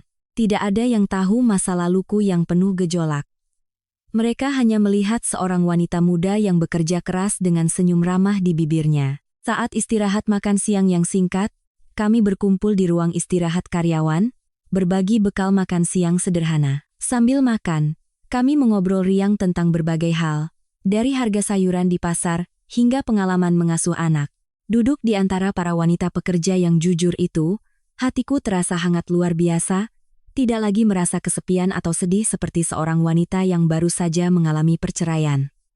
Mereka mewakili dunia yang berbeda, di mana orang saling menghargai kerja keras dan memperlakukan satu sama lain dengan tulus, bukan menggunakan topeng adat untuk menindas seperti keluarga Tirtayasa.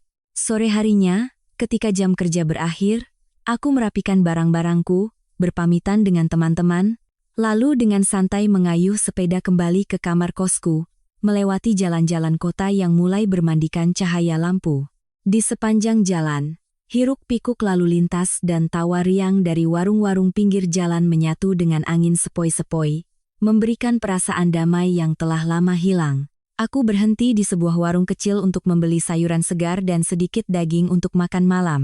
Sambil menghitung-hitung gaji pertama yang akan segera kuterima dari hasil jerih payahku sendiri, hatiku dipenuhi rasa bangga dan percaya diri yang tak terbatas. Kembali ke kamar kos, lampu kuning yang hangat menerangi ruangan kecil yang rapi.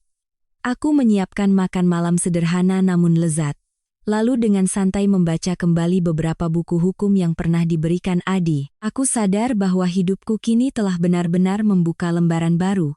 Cobaan dan badai yang telah berlalu hanyalah pelajaran untuk menempa ketegaranku. Dan aku siap menghadapi duri apapun di depan dengan hati yang kuat, pikiran yang jernih, dan tangan seorang wanita yang telah merebut kembali haknya untuk hidup damai dan bahagia. Pagi itu, saat sinar matahari keemasan menerobos jendela-jendela besar supermarket terbesar di kota, suasana belanja mulai ramai. Aku sedang menata kembali deretan barang di rak, hatiku terasa sangat damai dan mencintai pekerjaan yang modern, sibuk, namun terhormat ini. Setiap produk yang diletakkan di tempatnya terasa seperti satu not dalam simfoni kemandirian yang sedang kutulis untuk hidupku.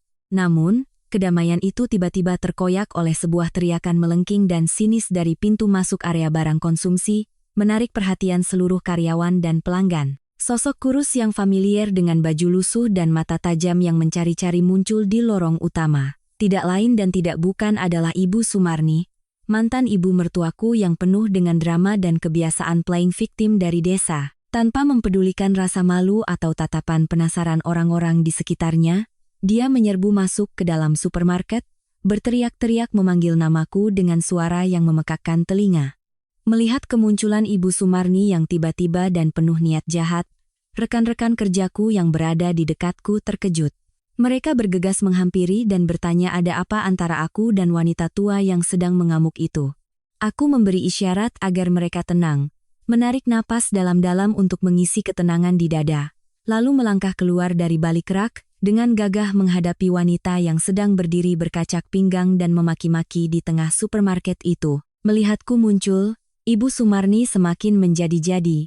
Dia menunjuk lurus ke wajahku dan berteriak dengan suara berbisa, "Dasar wanita tak tahu terima kasih, kabur dari rumah ikut laki-laki lain, sekarang malah bergaya hidup mewah di sini untuk menipu orang." Dia mengarang berbagai kebohongan tak berdasar, berteriak bahwa aku telah dengan kejam menyakiti keluarga suami, memukuli suamiku sampai babak belur, lalu kabur ke kota untuk bersenang-senang sambil mencemarkan nama baik keluarga Tirtayasa. Makian kasarnya bergema di seluruh area toko, membuat banyak pelanggan berhenti untuk berbisik-bisik. Di hadapan kerumunan yang penasaran dan fitnah keji dari mantan ibu mertuaku, aku sama sekali tidak gugup, takut, atau menangis sedih seperti wanita lemah. Aku sangat paham bahwa jika aku menunjukkan kelemahan atau meladeninya dengan adu mulut, itu hanya akan membuat sandiwaranya semakin berhasil. Dengan tenang, aku mengeluarkan ponsel dari saku seragamku, membuka mode rekam video, lalu berjalan mendekati Ibu Sumarni dengan sikap yang sangat berwibawa. Dengan suara yang jelas, tenang, namun penuh kekuatan, aku berkata di tengah keramaian itu, semua tindakan pencemaran nama baik, penyebaran informasi bohong, dan gangguan ketertiban umum di tempat kerja yang Ibu lakukan telah sepenuhnya melanggar hukum. Saya peringatkan Ibu, seluruh ucapan dan tindakan Ibu barusan telah saya rekam. Jika Ibu tidak segera berhenti dan pergi dari sini dalam 1 menit, saya akan menyerahkan seluruh bukti ini kepada polisi dan manajemen supermarket untuk menuntut Ibu atas pasal penghinaan.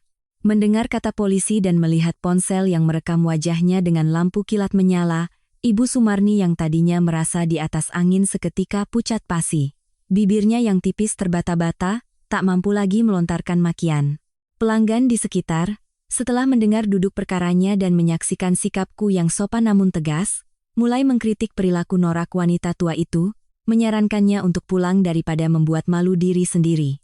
Menyadari bahwa kerumunan tidak membelanya, malah berbalik mengecamnya, Ibu Sumarni tertunduk malu, lalu dengan cepat berbalik dan berjalan keluar pintu dengan perasaan kesal, pahit, dan sangat dipermalukan. Melihat punggung bungkuk wanita yang pernah menindasku dengan kedok adat itu, hatiku dipenuhi rasa bangga dan kelegaan yang tak terkira. Ini membuktikan bahwa pengetahuan, ketenangan, dan supremasi hukum adalah senjata paling tajam untuk melindungi martabat seorang wanita mandiri. Manajer supermarket menghampiriku, menepuk bahuku dan memuji caraku menangani situasi dengan cerdas. Tak lama kemudian, semua orang kembali ke kesibukan mereka, meninggalkan badai kecil dari masa lalu yang tak perlu diingat. Badai kehidupan terus bergulir di desa kecil itu dengan hukum karma yang tak terhindarkan. Mereka yang terbiasa hidup dengan mengandalkan kekuasaan dan kesombongan pada akhirnya harus menanggung akibat dari perbuatan mereka sendiri. Sejak hari Ibu Sumarni pulang dengan menahan malu dari supermarket setelah drama yang gagal, suasana di rumah keluarga Tirtayasa menjadi suram, berat, dan retak. Topeng keluarga terpandang yang palsu. Kehormatan semu yang selama ini dibangun oleh Pak Tirtayasa dan istrinya dengan keangkuhan, kini telah runtuh di hadapan bisik-bisik dan tatapan sinis para tetangga. Mereka tidak lagi memandang keluarga itu dengan rasa hormat atau segan, melainkan dengan tatapan kasihan bercampur penghinaan terhadap sebuah keluarga kejam yang menindas orang lemah. Pak Tirtayasa, sejak konspirasi sengketa tanahnya terbongkar, kesehatannya menurun drastis. Tongkat yang dulu hanya sesekali digunakannya kini menjadi pegangan wajib bagi seorang pria tua yang menggerogoti ketidakberdayaan dan kepahitan di usia senja. Teman-teman minumnya dan orang-orang yang dulu sering berkumpul di rumahnya kini perlahan-lahan menghilang, menyadari keluarga Tirtayasa tidak lagi memiliki kekuatan atau keuntungan untuk dimanfaatkan. Kesepian dan kemiskinan mulai menggerogoti setiap sudut rumah yang dulu angkuh itu, mengubahnya menjadi penjara bagi orang-orang yang keras kepala, hidup dalam kebencian, dan keegoisan. Sementara kedua orang tuanya tenggelam dalam rasa malu dan kemerosotan, putra kesayangan mereka, Budi, yang pernah dengan sombong menyebut dirinya kepala keluarga dan ringan tangan pada istrinya, juga dengan cepat menuai akhir yang tragis akibat kemalasan dan kurangnya disiplin. Setelah bercerai dariku, Budi tidak berusaha memperbaiki diri. Sebaliknya, Dia semakin tenggelam dalam pesta pora dan mabuk-mabukan hingga larut malam bersama teman-temannya untuk melampiaskan kekesalan dan ego lelakinya yang terluka. Terbiasa hidup dimanja oleh orang tua, ketika harus bekerja di sebuah bengkel mesin swasta di dekat kabupaten, Budi tidak mau belajar atau menjaga sikap. Dia selalu membawa sifat angkuh seorang anak manja, sering bolos kerja, ceroboh, dan sering datang dalam keadaan mabuk. Batas kesabaran pemilik bengkel akhirnya habis setelah Budi, karena sibuk berdebat dengan pelanggan, merusak satu set komponen mesin mahal, menyebabkan kerugian besar. Sore itu juga, surat pemecatan langsung diberikan kepada Budi, disertai dengan tagihan ganti rugi yang sangat besar. Memegang surat pemecatan dan utang yang jauh di luar kemampuannya, Budi berjalan gontai di bawah terik matahari sore, merasa dunia runtuh di bawah kakinya. Harga diri semu dan kesombongannya seketika hancur lebur di hadapan tekanan hidup dan tumpukan utang. Pulang ke rumah dengan wajah pucat, dia menceritakan semuanya kepada orang tuanya dalam keputusasaan total. Mendengar berita buruk itu, Ibu Sumarni menjerit histeris lalu ambruk ke kursi, menangis terseduh-seduh meratapi nasib buruk keluarganya. Sementara Pak Tirtayasa terpaku di tempat, pipa rokok di tangannya jatuh dan pecah berkeping-keping. Wajah tuanya yang keriput menunjukkan kepahitan yang tak terlukiskan. Uang tabungan mereka selama bertahun-tahun tidak cukup untuk menutupi utang yang disebabkan oleh putra tunggal mereka. Mereka terpaksa meminjam uang ke sana kemari, tetapi tidak ada lagi yang mau membantu keluarga yang sudah terkenal kejam dan kini bangkrut. Mendengar cerita tentang kehancuran dan kemelaratan yang menyelimuti rumah yang dulu angkuh itu dari seorang kenalan, hatiku terasa sangat tenang. Tidak ada sedikit pun rasa benci atau senang. Runtuhnya keluarga Tirtayasa bukanlah hasil dari balas dendam, melainkan harga yang harus dibayar oleh siapapun yang menabur angin dan menuai badai. Dari abu keserakahan dan kekerasan itu, orang baru akan menyadari bahwa martabat, kebaikan, dan kerja keras yang jujur adalah satu-satunya harta abadi yang membuat manusia bisa berdiri tegar menghadapi badai kehidupan. Sore itu, saat senja merah mulai turun di jalan-jalan ramai kota, aku meminta izin kepada manajer supermarket untuk pulang lebih awal. Aku ingin mampir ke toko kelontong untuk membeli beberapa keperluan pribadi untuk kamar kosku. Jalan sempit yang melintasi pasar sore itu ramai oleh lalu lalang orang dan kendaraan.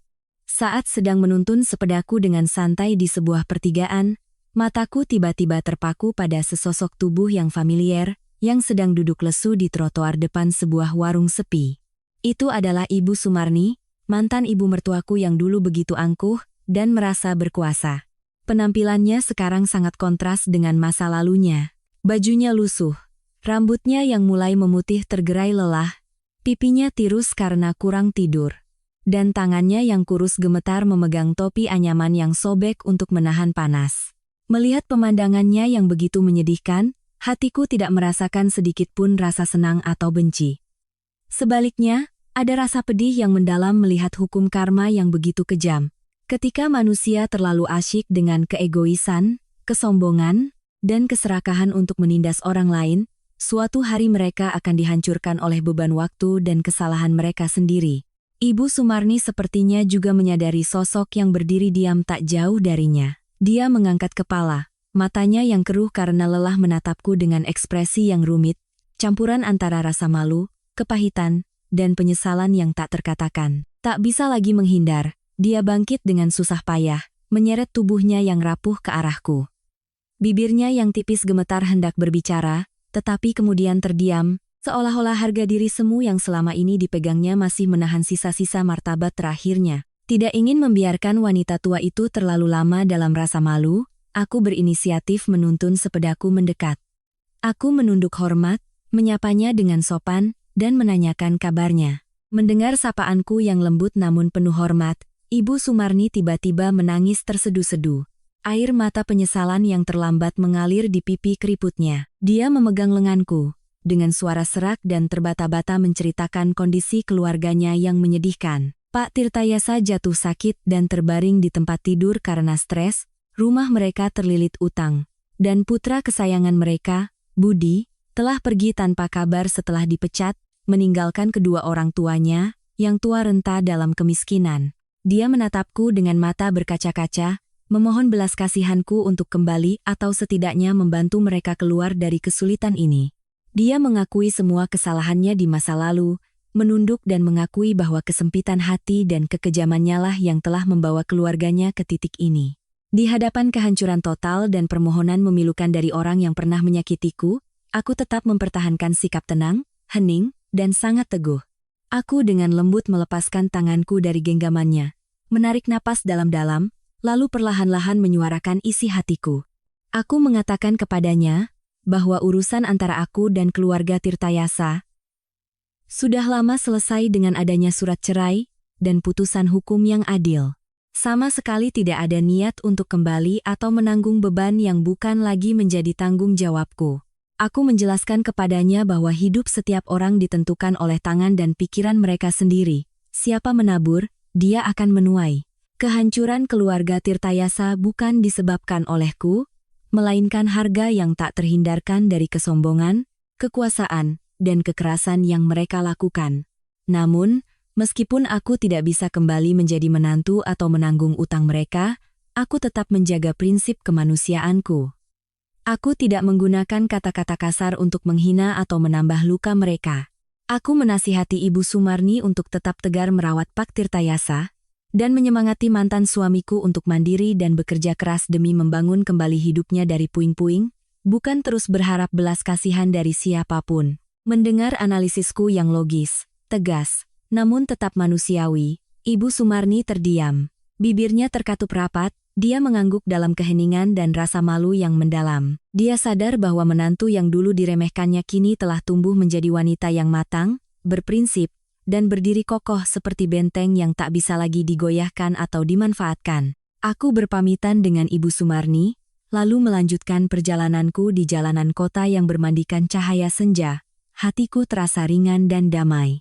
Pertemuan tak terduga itu tidak membuatku lemah, sebaliknya, itu semakin memperkuat keyakinanku pada nilai kebaikan, kemandirian, dan supremasi hukum. Kembali ke kamar kos yang rapi, aku menyiapkan makan malam sederhana, lalu duduk membaca buku-buku favoritku, merasakan setiap denyut kehidupan damai yang telah kuperjuangkan dengan tanganku sendiri. Aku tahu jalan di depan masih penuh dengan hal-hal baru, dan aku siap menyambut semuanya dengan hati yang terbuka, pikiran yang jernih, dan martabat yang utuh, tanpa rasa malu pada siapapun di dunia ini. Keesokan paginya, saat sinar matahari musim gugur yang keemasan menyebar di jalan-jalan kota, aku dengan santai mengayuh sepeda ke supermarket untuk memulai hari kerja baru dengan jiwa yang ringan dan tenteram. Pertemuanku dengan Ibu Sumarni di sudut pasar kemarin sore tidak meninggalkan sedikit pun dendam atau rasa puas di hatiku. Sebaliknya, itu terasa seperti titik akhir yang menutup sepenuhnya masa lalu yang kelam. Saat aku sedang sibuk menata barang bersama rekan-rekanku, telepon di sakuku berdering. Itu adalah nomor Adi, teman seperguruan yang juga telah dengan tulus membantuku melewati sengketa tanah yang rumit. Suara Adi di seberang sana terdengar hangat dan penuh perhatian seperti biasa. Dia menanyakan kabarku dan mengajakku bertemu di warung langganan kami saat istirahat makan siang untuk membahas sesuatu yang penting terkait keluarga mantan suamiku. Aku menyetujui ajakannya, merasa sedikit penasaran namun sangat percaya. Karena aku tahu apapun yang ingin Adi sampaikan pasti berasal dari ketulusan seorang sahabat sejati. Tepat pada jam yang ditentukan, aku tiba di warung kecil di bawah pohon rindang, tempat angin sepoi-sepoi meniupkan kesejukan. Adi sudah menunggu di meja sudut, dengan 2 cangkir teh hijau mengepul di atas meja. Melihatku datang, dia tersenyum ramah, menarik kursi untukku, lalu langsung ke pokok pembicaraan. Adi bercerita bahwa pagi ini dia menerima telepon dari seorang kerabat jauh keluarga Tirtayasa. Orang ini memberitahukan bahwa kondisi keluarga Tirtayasa di desa sudah sangat memprihatinkan. Pak Tirtayasa terbaring sakit karena stres, rumah mereka terlilit utang, dan mantan suamiku, Budi, setelah dipecat, kini setiap hari hanya mabuk-mabukan tanpa bisa mencari pekerjaan yang layak. Kerabat itu tahu bahwa Adi memiliki reputasi baik dan jaringan luas, jadi dia memohon agar Adi bisa membantu mencarikan pekerjaan untuk Budi di sebuah pabrik atau bengkel di tempat yang jauh, agar dia memiliki kesempatan untuk memperbaiki diri dan meringankan beban ibunya yang sudah tua. Mendengar cerita Adi, aku terdiam sejenak, menatap ke jalanan yang ramai. Pikiranku melayang ke masa-masa pahit menjadi menantu, perlakuan kasar, dan arogansi mantan suamiku. Ada saat di mana luka masa lalu membuatku ingin membiarkan keluarga Tirtayasa menanggung akibat perbuatan mereka sendiri. Namun, saat aku merenung, teringat kembali ajaran Bapa tentang kemanusiaan, tentang pengampunan, dan kebaikan hati yang harus dimiliki seorang pesilat sejati, hatiku tiba-tiba melunak. Bapa pernah berkata, kita boleh menghajar orang yang menyerang, tapi jangan pernah memukul orang yang sudah menyerah. Kebencian hanya akan membuat hati menjadi berat dan beracun, tidak akan pernah membawa kedamaian. Lagi pula, kehancuran keluarga Tirtayasa sampai sejauh ini sudah merupakan harga yang terlalu mahal untuk kesalahan mereka. Jika aku bisa membantu, melalui hubungan Adi, agar mantan suamiku menemukan jalan untuk bertobat, itu bukan hanya cara untuk membalas budi pada kehidupan, tetapi juga cara untuk membebaskan diriku sepenuhnya dari beban dendam. Aku menatap Adi, yang juga menatapku dengan penuh pengertian, lalu dengan perlahan menyuarakan pikiranku. Aku mengatakan pada Adi, bahwa aku sudah lama menutup semua dendam. Jika mereka benar-benar telah menyesal dan ingin mencari jalan hidup yang jujur dengan keringat mereka sendiri, aku sepenuhnya mendukung untuk membantu mereka. Aku meminta Adi, melalui koneksinya, untuk mencarikan pekerjaan bagi Budi sebagai buruh pabrik di kabupaten yang jauh, tempat dia bisa bekerja keras untuk membayar utangnya, melatih disiplin, dan yang terpenting, tidak lagi berkeliaran di kota ini untuk membuat masalah atau mengganggu kehidupanku yang sudah damai. Mendengar penjelasanku yang tegas namun penuh kemurahan hati, Adi mengangguk setuju. Di matanya terpancar kekaguman yang mendalam terhadap keteguhan dan kepribadian luhur teman seperguruan silatnya. Adi berjanji akan mengurus semuanya secara diam-diam dan tuntas, mencarikan pekerjaan yang sesuai untuk Budi, sekaligus membantu menyusun rencana cicilan utang agar keluarga Tirtayasa memiliki kesempatan untuk bangkit dari kehancuran. Siang itu berakhir dengan perasaan lega dan tenteram yang luar biasa di hatiku. Aku sadar bahwa pengampunan dan kemurahan hati bukanlah kelemahan, melainkan puncak dari kemandirian. Itu adalah bukti paling nyata bahwa aku telah sepenuhnya menang atas masa lalu yang menyakitkan, dan kini melangkah dengan gagah di jalan masa depan yang cerah. Beberapa hari setelah pertemuan tak terduga itu, semuanya berjalan cepat dan lancar, persis seperti yang dijanjikan Adi. Melalui jaringannya yang luas, Adi berhasil menghubungi manajer sebuah pabrik besar di sebuah kabupaten pegunungan yang terpencil, puluhan kilometer dari kota ini. Di sana tidak hanya membutuhkan tenaga kerja kasar, tetapi juga menyediakan asrama bagi para pekerja, memberikan ruang bagi siapapun yang benar-benar ingin memperbaiki diri. Ketika Adi membawa informasi detail tentang pekerjaan itu beserta rencana cicilan utang ke desa untuk disampaikan kepada keluarga Tirtayasa, reaksi pertama mereka bukanlah kecurigaan atau harga diri semu seperti dulu, melainkan keheningan yang penuh haru dan keterkejutan. Pak Tirtayasa, dari atas ranjang pesakitannya, setelah mendengar cerita lengkap yang disampaikan melalui kerabatnya, mata tuanya yang keruh tiba-tiba meneteskan air mata penyesalan. Ego dan kesombongannya selama bertahun-tahun telah runtuh di hadapan kemurahan hati yang luar biasa dari mantan menantu yang pernah ia siksa. Ibu Sumarni, yang duduk di samping suaminya, menutupi wajahnya dan menangis dalam diam, diliputi rasa malu yang mendalam. Dia teringat semua kata-kata kasarnya, drama yang dibuatnya di supermarket, semua usahanya untuk menghancurkan kehormatanku. Dan sekarang justru kebaikan hatikulah yang menjadi satu-satunya pelampung penyelamat bagi keluarganya. Adapun Budi, mantan suami yang dulu terbiasa kasar dan sombong, ketika menerima informasi tentang kesempatan kerja baru, dan rencana pembayaran utang yang diatur oleh mantan istrinya, dia hanya bisa menunduk ke tanah sepanjang sore itu tanpa mampu mengucapkan sepatah kata pun. Hukuman dari kehidupan, kejatuhan yang pahit, dan pukulan keras di masa lalu telah memberinya pelajaran berharga tentang rasa hormat dan nilai kerja keras. Dia sadar bahwa wanita yang pernah diremehkannya tidak hanya memiliki ketabahan yang luar biasa, tetapi juga hati yang pemaaf, jauh lebih besar dari kesempitan hati keluarganya. Sore harinya, saat Budi berkemas untuk berangkat ke pabrik di pegunungan, Pak Tirtayasa dengan susah payah menyeret tubuhnya yang rapuh ke beranda. Dengan suara serak dan terbata-bata, dia menitipkan permintaan maaf yang tulus kepadaku, melalui kerabatnya. Dia dengan getir mengakui bahwa keluarga Tirtayasa telah sepenuhnya salah, telah menghancurkan kebahagiaan mereka sendiri dan berutang budi yang tak akan pernah bisa terbayar seumur hidup kepadaku. Ibu Sumarni juga berdiri di sampingnya, dengan suara tercekat mendoakan agar aku memiliki kehidupan yang damai dan bahagia, tidak pernah lagi bertemu dengan badai yang disebabkan oleh keluarga mereka. Mendengar cerita dari Adi tentang penyesalan yang terlambat dan permintaan maaf yang tulus dari keluarga mantan suamiku, hatiku tidak merasakan sedikit pun rasa puas atau kemenangan. Sebaliknya, aku merasa sangat tentram dan lega. Aku sadar bahwa memaafkan bukanlah melupakan luka masa lalu, tetapi cara untuk membebaskan diri dari kebencian agar jiwa bisa terbang bebas menuju masa depan. Setelah melalui begitu banyak pasang surut dalam kehidupan singkatku sebagai menantu, aku benar-benar telah berubah menjadi wanita yang mandiri, tegar, yang tahu cara menggunakan kecerdasan dan kebaikan untuk meredakan semua kebencian, menutup babak tergelap dalam hidupku, dan siap menyambut fajar cerah yang menanti di cakrawala. Beberapa bulan berlalu sejak badai kehidupan itu ditutup dengan pengampunan dan kemanusiaan yang mendalam.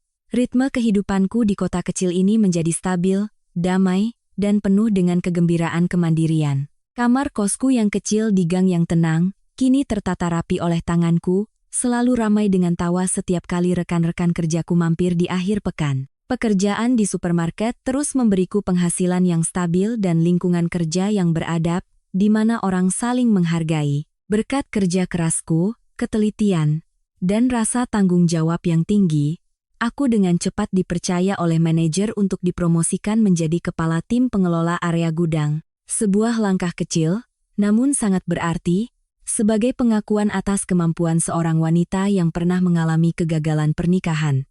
Setiap kali melihat deretan barang yang tertata rapi di bawah pengawasanku, hatiku dipenuhi rasa bangga. Aku berterima kasih pada badai di masa lalu yang telah menempa batinku menjadi kuat, memberiku kepala yang dingin dan hati yang hangat untuk bisa menulis babak baru yang cemerlang dalam hidupku. Sementara itu, keluarga Tirtayasa di desa, setelah menerima bantuan dari Adi, perlahan-lahan mulai menata kembali hidup mereka dalam penyesalan. Budi, mantan suamiku, sejak bekerja di pabrik, menjadi lebih rajin dan tidak lagi mabuk-mabukan. Dia sadar bahwa kejatuhan keluarganya adalah harga yang harus dibayar atas perilakunya di masa lalu. Dia bekerja keras setiap hari untuk mencicil utangnya dan belajar menghargai nilai kerja keras. Kesehatan Pak Tirtayasa berangsur pulih. Tongkat yang selalu menemaninya kini menjadi pengingat akan kerendahan hati. Dia tidak lagi sombong atau meremehkan orang lain. Ibu Sumarni menjadi lebih pendiam. Sesekali, melalui kerabat, dia menitipkan salam dan pertanyaan tentang kabarku dengan penuh penyesalan. Semua dendam dan kepahitan masa lalu, kini telah menjadi pelajaran berharga tentang karma dan kemanusiaan, memberikan ruang bagi kedamaian di hati semua orang. Ibuku di desa kini bisa menikmati masa tuanya dengan tenang di atas tanah warisannya, tanpa perlu lagi khawatir akan konspirasi jahat. Dia sering datang ke kota mengunjungiku. Kami berdua duduk bersama menikmati hidangan sederhana yang terasa manis karena cinta ibu dan anak, mengenang masa lalu dengan senyum di bibir. Sore ini, setelah jam kerja selesai, aku dengan santai menuntun sepedaku keluar dari gerbang supermarket, menatap langit senja yang berwarna oranye kemerahan. Angin musim gugur yang sejuk menerbangkan beberapa helai rambutku, membawa aroma damai dari kehidupan kota yang sibuk. Secara kebetulan, aku melewati warung kecil tempat beberapa bulan lalu aku duduk bersama Adi untuk merencanakan ulang hidupku. Aku melihat sosok teman seperguruan lamaku itu sudah berdiri menunggu dengan senyum hangat di bibirnya. Adi berkata, "Hari ini aku ada urusan di dekat sini. Jadi mampir untuk mentraktirmu teh hijau seperti biasa." Dia juga berbagi kabar baik bahwa pekerjaan Budi di desa sudah stabil dan keluarga Tirtayasa benar-benar telah memperbaiki diri. Kami duduk di meja kecil di bawah pohon rindang, menyeruput teh sambil mengenang masa-masa saat Bapa masih mengajar silat hingga perjalanan penuh tantangan yang telah kami lalui bersama. Di mata Adi, aku tidak hanya melihat persahabatan, tetapi juga kekaguman yang mendalam terhadap ketabahan, kecerdasan, dan kebesaran hati seorang wanita yang tahu bagaimana menggunakan kebaikan untuk mengalahkan semua kebencian. Setelah berpisah dengan Adi, aku melanjutkan perjalanan pulang ke kamar kosku, hatiku terasa ringan, bebas, dan melambung. Hidupku, Meskipun pernah melewati jalan yang terjal dan malam-malam penuh air mata, akhirnya telah menemukan dermaga kedamaian melalui kerja kerasku sendiri, pikiranku yang jernih, dan martabat yang utuh. Aku sadar bahwa kebahagiaan sejati bukanlah hidup dalam kemewahan atau di bawah lindungan orang lain, melainkan kemandirian, kemampuan untuk berdiri di atas kaki sendiri menghadapi setiap badai kehidupan, sambil tetap tahu cara mencintai, memaafkan, dan menjaga api kebaikan di dalam hati. Berhenti di depan kamar kosku yang benderang, aku tersenyum menatap masa depan yang terbuka lebar, siap menyambut hari-hari yang tenang, penuh cahaya, dan hal-hal terbaik yang menanti di Cakrawala.